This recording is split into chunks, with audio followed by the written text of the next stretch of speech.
I slept with my fiancé's coworker after a night out, thinking it meant nothing, but at his office party, he exposed everything and my perfect life crashed in front of everyone. My name is Marta, I'm 26 years old, and I'm engaged to Adolfo, my 27-year-old boyfriend. Before telling what happened and what has destroyed me, I think it's necessary to explain what our relationship was like, because that makes everything that happened later even more confusing for me. Adolfo and I met 4 years ago in a coffee shop near where I worked at the time. I had just started at a cosmetic store, a job I liked because I have always been passionate about makeup and personal care. That day I had gone out for my break and went to buy a quick coffee. He was sitting at a table with several blueprints open in front of him. You could tell he was working on something important. I, out of nervousness or clumsiness, ended up spilling a little of my coffee on the table next to his, and that caught his attention. He helped me with napkins and smiled at me in such a calm way that it made me feel at ease immediately. Later I discovered that Adolfo was an architect.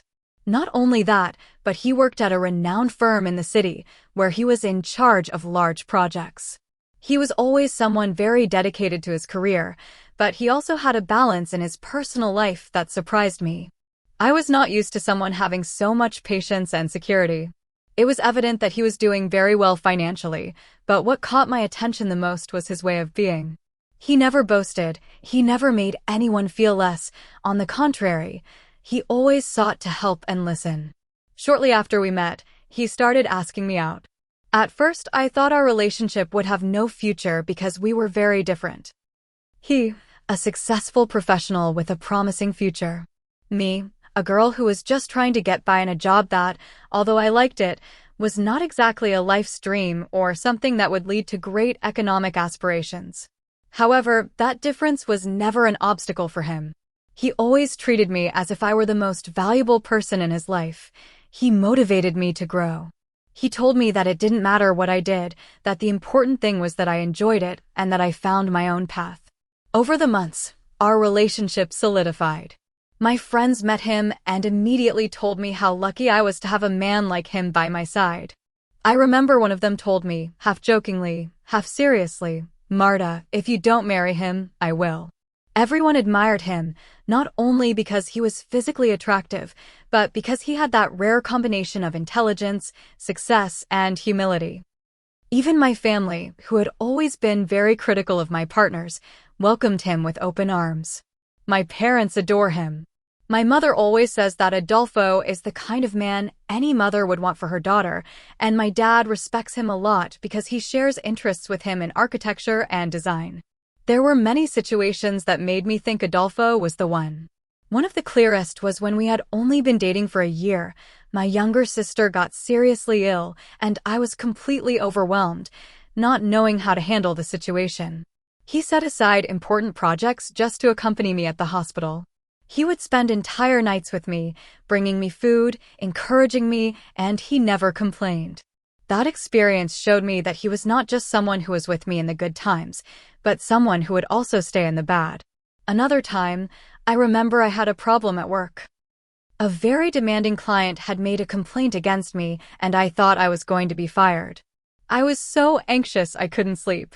Adolfo listened to me until the early morning, made me tea, and helped me prepare a plan to talk to my boss. He would tell me, "It doesn't matter if you make a mistake, we all make mistakes. What's important is how you face it." In the end, everything turned out fine, but what stuck with me the most was his unconditional support. He was never one of those controlling or jealous boyfriends. He always trusted me, and that made me feel free and calm. I could go out with my friends, do my own things, and there was never a scene of jealousy or distrust from him. On the contrary, he always told me that a healthy relationship is built on mutual trust. A few months ago, Adolfo proposed to me. He did it in a beautiful way. He organized a dinner at an elegant restaurant he had always wanted to take me to, and, at the end, when he took me to a viewpoint that was nearby, he knelt down and took out a ring that looked like it was from a movie. It was such a magical moment that I still remember it with tears in my eyes. Everyone in my family and my circle of friends was happy for me. I received congratulatory messages, hugs, tears of emotion. Everyone told me I was very lucky, that I had found a great catch, and that I had secured a stable and happy future. And yes, I was happy. I smiled, I cried with emotion, and I thought it was one of the most important days of my life. But deep inside me there was a feeling I couldn't ignore, something that made me uncomfortable, a kind of emptiness that I didn't know how to explain. The thing is that Adolfo is only my second boyfriend. Before him I had only had one short relationship that was not serious at all. I had always had the idea, almost like a personal mantra, that before getting married I should live more experiences, meet more men, have at least 10 different relationships so I wouldn't regret it later. I don't know where that idea came from, maybe from what I saw in my friends, in movies, or even on social media. I often heard that you have to live your life before getting married, and I adopted it as a kind of truth. That's why, even though everyone congratulated me, even though everyone told me I had found the ideal man, I couldn't help but feel that something was missing, that maybe I was giving my life away too soon. That I was committing myself without having really explored what it was to live in that sense. It's not that I didn't love Adolfo, because I love him with all my heart. I truly feel that he is an incredible person and that he would never deserve to suffer because of me, but that dissatisfaction was there, like a shadow that grew larger every time I thought about the future. I would ask myself, what if I regret it later? What if in a few years I realize I wanted to experience more and it's too late? That doubt became a weight I carried in silence, because obviously I couldn't talk about it with anyone. My friends always told me I was a lucky woman, that I couldn't ask for anything more, that I was destined for a wonderful life with Adolfo. And my family, needless to say, they were so excited that talking about the subject would be like betraying their expectations. So I kept that feeling inside me, trying to ignore it, although little by little it began to affect me more than I imagined. And that is the part that leads me to what I want to tell, to what happened and what has me completely destroyed now. But before getting to that, I think it's important to be clear, my relationship with Adolfo was always seen as perfect. I knew it, he knew it, everyone knew it. It was the kind of story anyone would envy, and precisely because of that what I did later feels like an unforgivable mistake. One day, unable to keep my thoughts to myself any longer, I decided to talk about it with my best friend, Clara. Clara has known me since college. She has been with me in every important moment and knew perfectly well that I was a person who overthought everything before making decisions. I invited her to dinner at my apartment. I prepared something simple and, when we were face to face, after much hesitation, I blurted it out. "Clara, I need to tell you something that won't leave me in peace," I told her. She looked at me attentively and asked me to speak plainly. So I confessed what I had been feeling since the marriage proposal, that I loved Adolfo, that I saw him as the man of my life, but that there was a part of me that felt it was missing out on something. That I had only had one serious relationship before him, and that I had always thought that before getting married I should live more experiences. When I finished, Clara was silent for a few seconds. Then she sighed and took my hand firmly. "Marta, promise me you're not going to do something stupid," she said with a seriousness I had rarely seen in her. "It's not that I want to," I tried to justify myself. "Listen to me," she interrupted. "Adolfo is the kind of guy who appears once in a lifetime. You know it yourself. There's no one else like him. I understand how you feel. I understand that people always say that the grass is greener on the other side, but it's just an illusion. Believe me, if you end up flirting with someone else, if you end up betraying him in any way, you will regret it. And not just a little. You will regret it for the rest of your life." I nodded, although inside I was debating. "You're right," I told her. "The subject is closed. I'm not going to do anything." And at that moment, I wanted to believe it. I wanted to think that with that conversation, everything would be solved, that my thoughts would stay in the deepest drawer of my mind, and that I would never open it again. But the truth was different, because although I didn't say it out loud, although Clara was relieved thinking she had convinced me, inside me the issue continued to throb like a hidden wound. I went on with my life, with my routine, with the family gatherings where everyone talked about the wedding preparations. But there were nights when I had trouble sleeping, nights when the idea returned with more force. What if I never try anything else? What if I regret it later? I tried to drown those doubts with work, with distractions, with anything, but in the end they were always there, until that night came. It was a Friday. I had had a complicated week at the cosmetics store, demanding customers, long hours on my feet, and I felt a mixture of exhaustion and anxiety. Adolfo was busy with a project and wouldn't be able to see me. I was left alone at home and, instead of feeling calm, I started to feel restless. The thoughts came back strongly. You have to live your life before you get married, I repeated to myself as if it were a mantra. Then, as if it were an impulsive decision, I opened my closet, got dressed up more than usual, and headed to a nightclub. I didn't tell anyone, not even Clara. It was something I kept just for myself. My idea, at least at that moment, was not to betray Adolfo physically. My plan was simply to experience the feeling of flirting with someone, to play a little and thus prove that I really didn't need anything else. According to me, if I had that small experience, it would be clear that it was silly to think I was missing something and I could return to my engagement with a clear conscience. The nightclub was crowded, with loud music, colored lights, and an atmosphere full of alcohol and laughter. I ordered a drink and stood there watching people. It wasn't long before a guy approached me. He had a confident smile, a relaxed attitude, and we started talking. At first it was just that, a game of glances, light words, a flirtation that gave me an adrenaline rush I hadn't felt in years. I kept telling myself it was okay, that it was just that it wouldn't go beyond a few laughs. But then I ordered another drink, and then another, and my head started to get cloudy. The feeling of euphoria mixed with the alcohol made me lower my guard. Before I knew it, I was closer to that guy than I had planned. His hand brushed against mine. I didn't pull away. Then he whispered something in my ear, and suddenly everything spiraled out of control. I don't remember all the details clearly. I just know that we ended up leaving the place together. We walked to a nearby motel. It was all fast, frenzied, almost mechanical. There was no romance, no real connection, just the impulse of the moment, the alcohol in my blood, and a decision I now wish I could erase from my life. When it was all over, I felt a huge emptiness. It wasn't satisfaction, it wasn't relief, it was immediate guilt. As soon as I got to my apartment, I locked myself in the bathroom and cried for hours. I kept telling myself it had been an accident, that the alcohol had led me to do something I would never have done in my right mind. But no matter how much I tried to justify it, I knew I had crossed a line from which there was no turning back. The next day, with my head still confused, I woke up with an absurd need to know more about that guy. Maybe it was an attempt to make sense of what had happened, to think there was something behind it and not just an empty mistake. I looked for him on social media with the few clues I had of his name and, in a matter of minutes, I found him on Instagram, and that's where panic took over me. His profile was full of photos related to architecture. Not only was he an architect like Adolfo, but upon closer inspection I discovered something that made my blood run cold. He worked at the same agency as Adolfo. They even had common colleagues, similar projects, posts that made me realize they were connected much more than I could have imagined.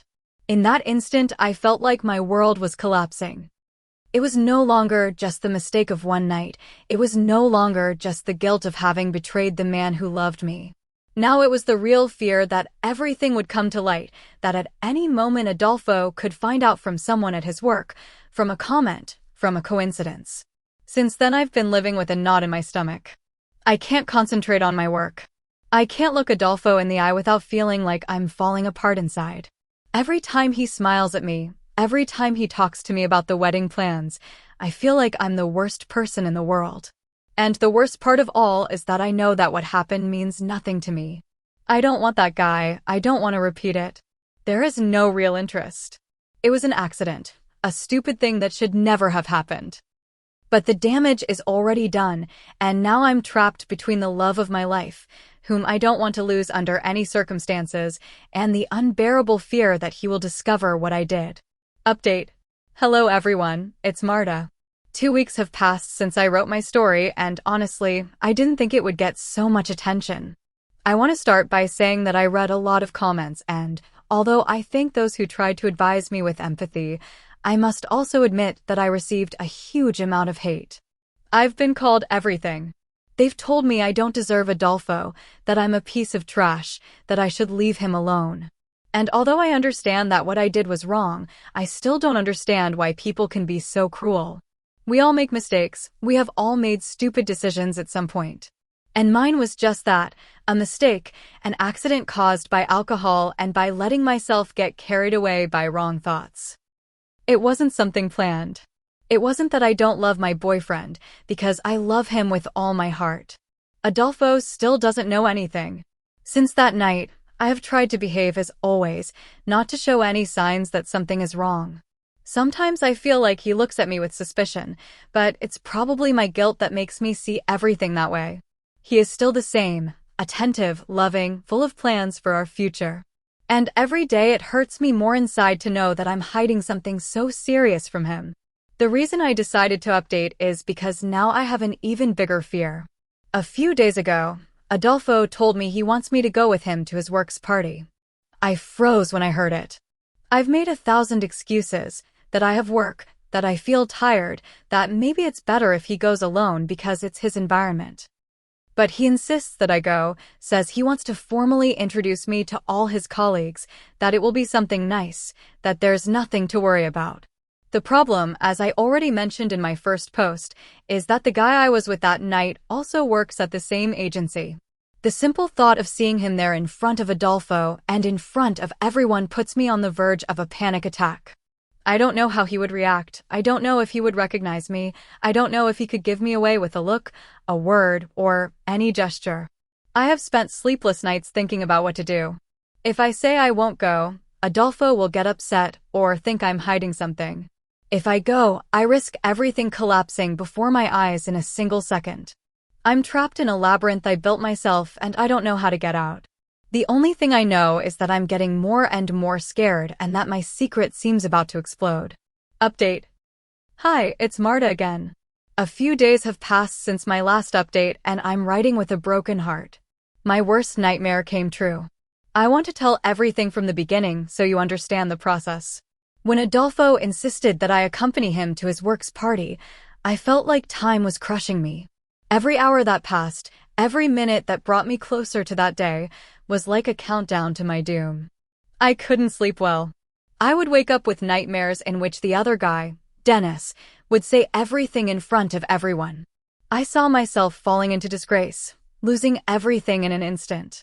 I kept telling myself that maybe I was exaggerating, that maybe Dennis wouldn't even go, that maybe he wouldn't recognize me, that maybe it would all stay in my head. But every time Adolfo told me how excited he was to introduce me to his colleagues, I cringed inside. The day of the party arrived and I was trembling with nerves. I chose a simple, dark blue dress with a discreet neckline and low-heeled shoes. I wanted to look elegant, but not flashy. Adolfo, for his part, looked very handsome in a light gray suit and a blue tie that matched my dress. I looked at him and felt a mixture of pride and unbearable guilt. On the way, he talked animatedly, telling me anecdotes about his colleagues, how competitive some could be, how the agency was growing, and how he wanted to keep moving forward. I nodded, smiled, pretended to be calm, but inside I felt like I was going to vomit from nerves at any moment. When we arrived, the place was decorated with warm lights, cheerful music, and long tables full of food and wine glasses. We greeted several people. Everyone seemed delighted to meet me. Adolfo introduced me with pride. This is Marta, my fiancé. I smiled as best I could, trying to hold up my mask. A few minutes passed, and everything seemed calm until Adolfo said he was going to the bathroom. It was at that moment, just when I was left alone, that I saw him. Dennis approached with a cynical smile and a glass in his hand. "Hello, beautiful. Did you miss me so much that you followed me here?" he said in a mocking tone. I felt like I couldn't breathe. I tried to stay firm and replied with a trembling voice, "Excuse me, I think you're mistaken." But he smiled even more. Unmistakable, that little face, although I almost didn't recognize you with clothes on. He laughed quietly. My heart stopped. I whispered with contained anger, "Idiot, shut up. Forget that night. Don't do anything here." At that moment Adolfo appeared, coming back from the bathroom, and found the scene. "Hello, Dennis," he said with a tense politeness. Let me introduce you to Marta, my fiancé. They already knew each other. I felt like I was falling apart. Dennis, without losing his smile, answered without hesitation, "Oh, of course.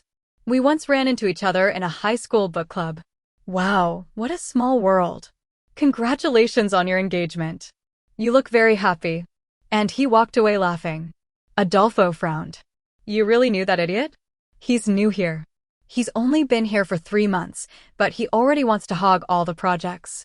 I only introduced him as a formality. The bastard tried to take the last project from me, but he couldn't. I have more experience than him.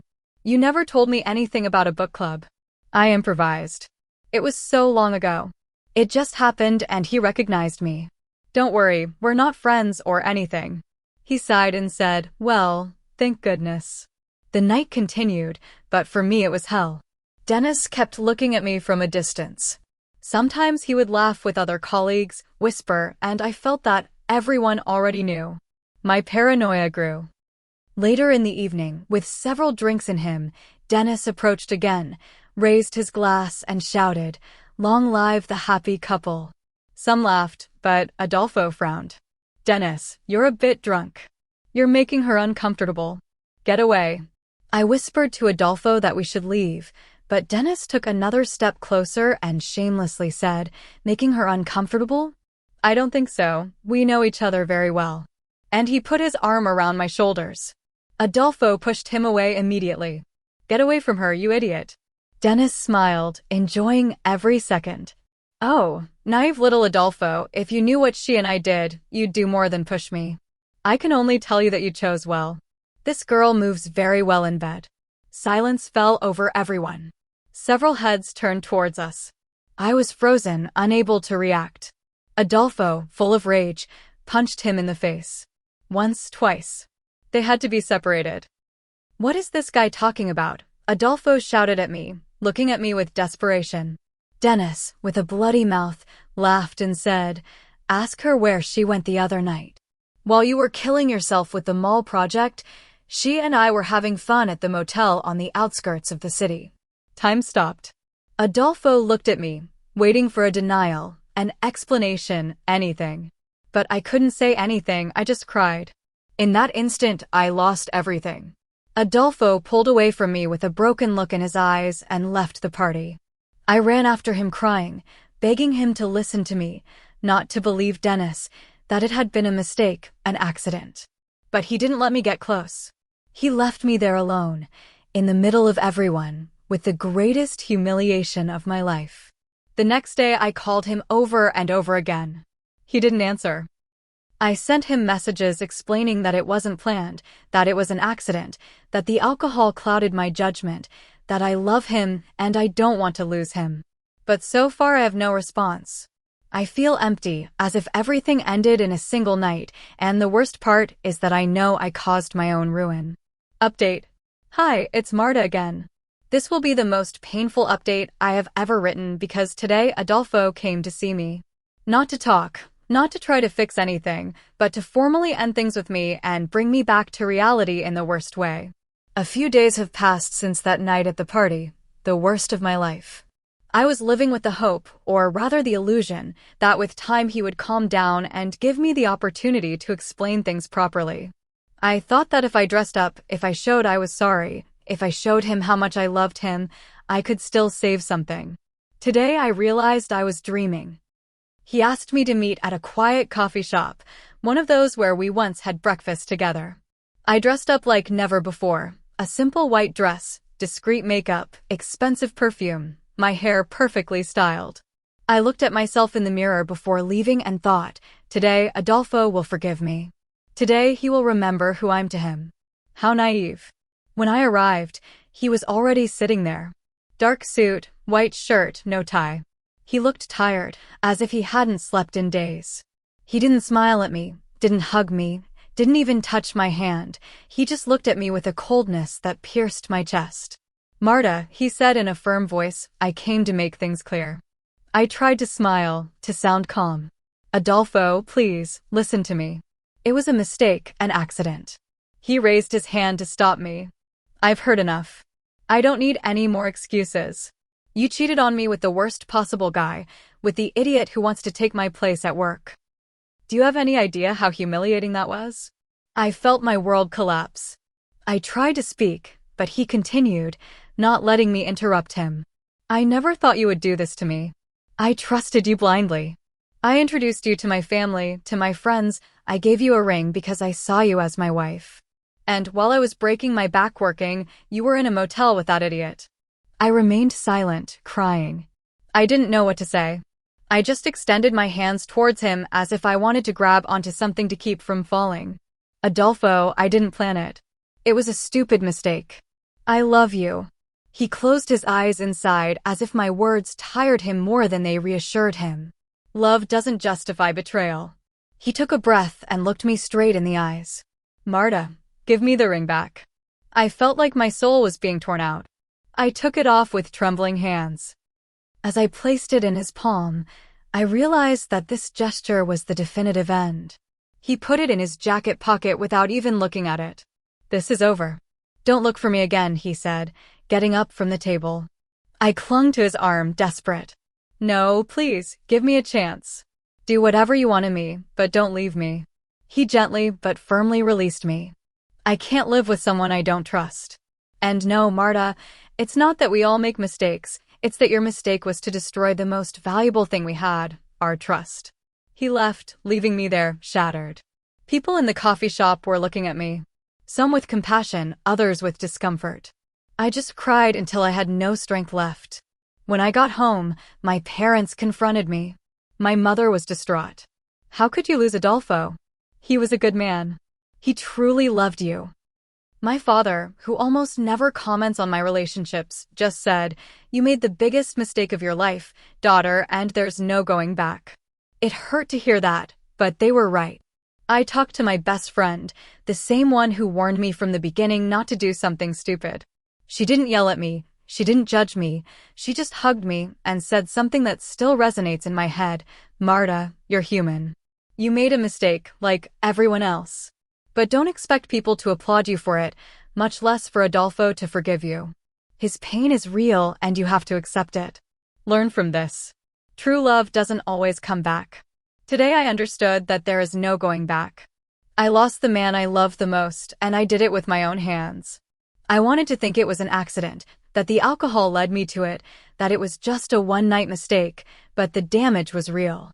And for Adolfo, it was enough to end everything. I'm left with the memory of what we were and with the emptiness of what will no longer be. Update. Hi, it's Marta. It's been 6 months since I last wrote here, and I feel like I need to close this chapter. That Christmas was the worst of my life. Everyone was celebrating, toasting, sharing with family, and I was just a ghost. I didn't feel like doing anything, I barely ate. I spent my days in bed, crying. I lost weight drastically and alarmingly. My clothes were too big for me and my eyes looked sunken. My parents noticed and got scared. That's when they started to really support me, not from anger, but from love. They would sit me at the table, insist that I eat even a little. They spoke to me calmly. I remember my mother told me one night, "Daughter, stop punishing yourself. You made a mistake." Yes, but that doesn't mean you have to stop living. Those words were a turning point. I understood that I was drowning in guilt, that if I continued like this I was going to lose much more than Adolfo. I was going to lose myself. It was then that I agreed to go to therapy. It wasn't easy at first. The first sessions were just crying, but little by little I began to understand my patterns, my voids, my fears. I understood that my mistake with Adolfo was not an accident, as I kept telling myself, but the result of not knowing how to manage my emotions, of not communicating what I felt, and of giving in to an absurd illusion of freedom. My family was with me throughout the whole process. Also some friends who, over time, stopped judging me and started to lend me a hand. Thanks to that, I managed to stabilize. It wasn't fast or magical, but it was real. Today I write with shame, but no longer with pain. The wound has healed. I no longer wake up in the middle of the night crying, nor do I check my phone waiting for a message that never comes. Recently, out of curiosity, I went to Adolfo's Instagram profile. I don't know why I did it. Maybe because I needed to close the circle. There I saw him. He has a girlfriend. In the photos, they look happy, traveling, smiling, sharing moments. At first, I felt a lump in my throat, but then something unexpected relief. I realized that, although it hurts that I'm not the one by his side, what I want most is for him to be happy, even if it's not with me. Today I can say that I accept it. I lost the man I loved the most, and it was my fault. But I also gained something else. I understood the importance of taking care of what you love, of being honest, of not playing with the trust of someone who gives you everything. If I learned anything from all this, it's that love is not always eternal, but learning can be. And that there is no worse mistake than the one that teaches you nothing. Adolfo will go his way, I will go mine. And although our paths no longer cross, from the bottom of my heart I wish for him to be happy. And I'm learning to be happy too.